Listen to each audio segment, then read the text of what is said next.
bago mo sabihin yung mga gagawin niyo yung ano, tinatawag ko po si Charles Cadillo para sa prayers.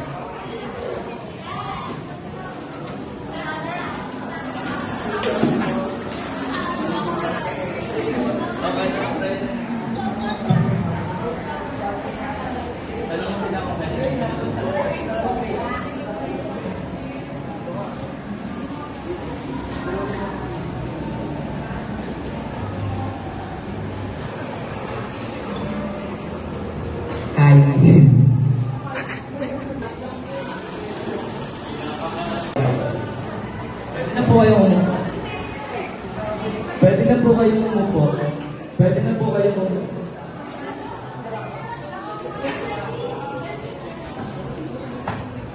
So ngayon, alam niyo naman na po yung nangyayari. Sasabihin ko pa rin na magiging flow ngayon kahit ngayong closing party natin. So,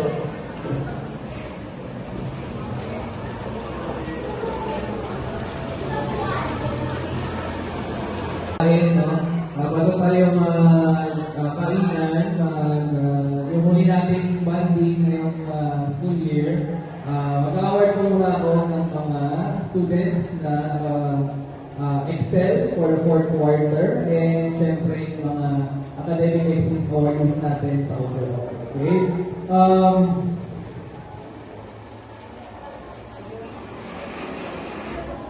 Okay, nandito muna natin ang Academic Excellence Awards ng 4th quarter. Meron po tayong 14 students na nakapasok sa 4th quarter natin. So, palakpakan muna natin yung mga students na nakapasok. Una-una, okay, journaling average of 89.50. So, pasok siya sa with honors. Okay, si Lalusa, Chris Gian.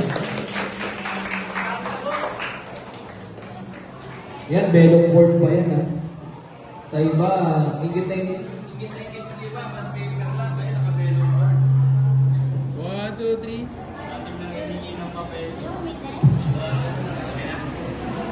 Okay, congratulations.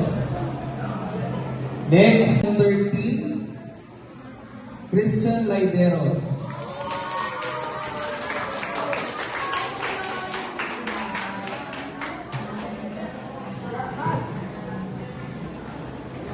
One, 2, 3. 90.50, 90.5. May mga si Maylene de la Cruz.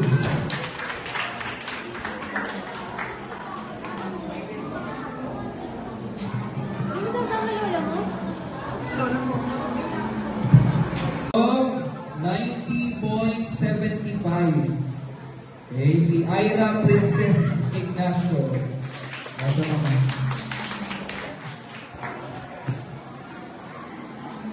Dumpy.